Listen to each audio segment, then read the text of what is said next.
Okay, thank you for the opportunity to me to show our research that is the title is Pancasila and Intolerance Among Students in Universities.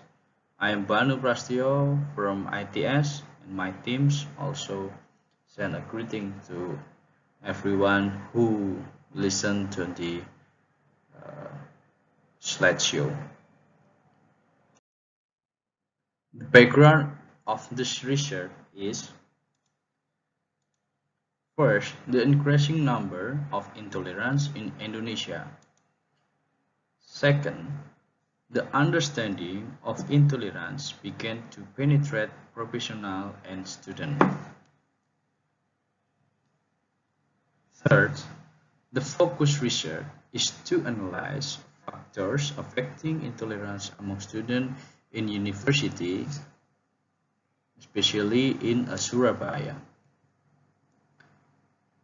Maybe you have question why Surabaya is the object of the research. And I would like to explain why Surabaya. First, Surabaya is a metropolitan city with many race and religion living on it. As we know, Indonesia is a multicultural country which is live many race and religion on it, living on it. So we choose Surabaya as represent Indonesia itself to define race and religion and living on it. A second, after the terrorist attack on 13 until 14 May 2019, there is no intolerance as topic of the research. There is no topic about intolerant research after a terrorist attack. So I would like to do this research because there is no research about intolerance, especially to the Pancasila and intolerance topic. There is no research about it. Therefore, this research also proposed to determine a solution for the issue of intolerance. And it is crucial to know the effectiveness, as I said before, Pancasila course to counteracting intolerance among students in Surabaya. The literary review are first, changes in religion movement to be a more conservative, especially the majority religion. Research by Van Bruisen 2013. Second, some studies show tendency to be radical movement area. Third, the educational space. This is a surprising fact. There is a tendency that intolerance actually thrives among people who go to university level. Educational space, which is in the university, which should have been an upper space, has now transformed into a space that is alleged to be a place for conservative ideology that does not open interreligious dialogue. So this condition make like a space or gap in order to form interreligious understanding relation among the youth or the student itself. The study seeks to develop research related to intolerance among students with its relation to the Pancasila course, and it is followed by looking for the main factor of intolerance that have not been found yet in the previous studies. The method. We use a mixed method which is quantitative and qualitative. We control for confounding variables that influence intolerant behavior at the respondent level.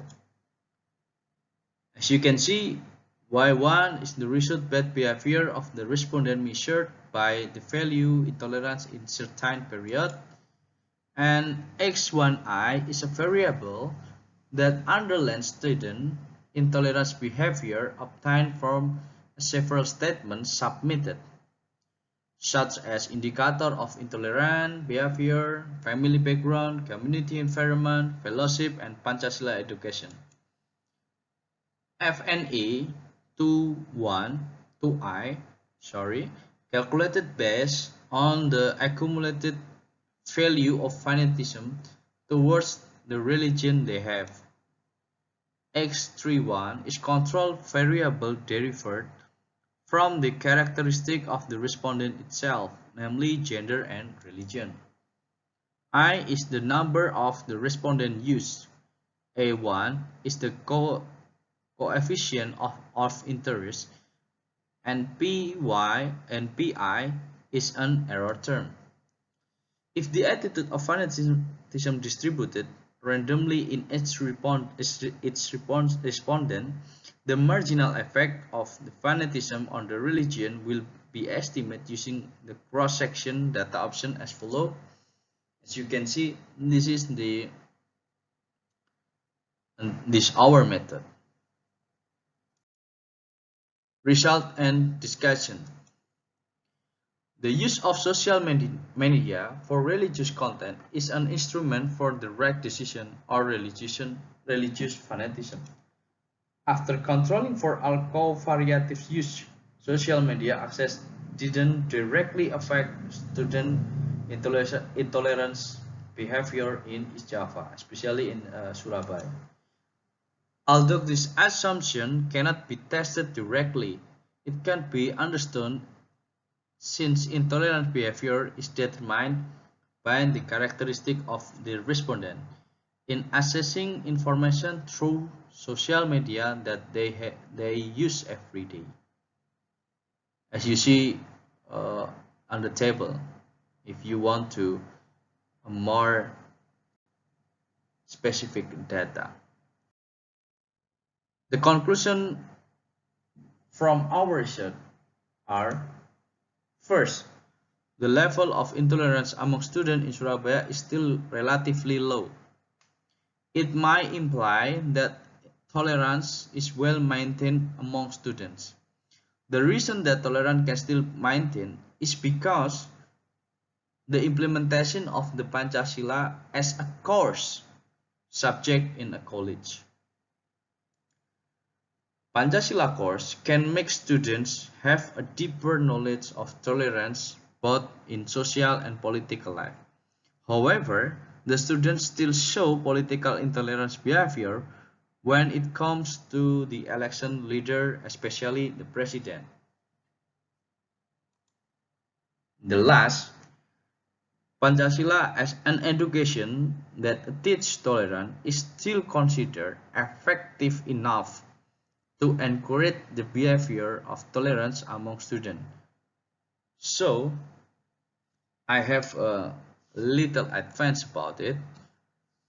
Pancasila education has to contain material that does not only formal education but more than that. The university has to create Pancasila education can answering to the challenge. It means that the design of Pancasila education must be adapted, should consider the background from the student as well. Okay, thank you for your attention. I'm Banu Prasetyo, and good night. Thank you.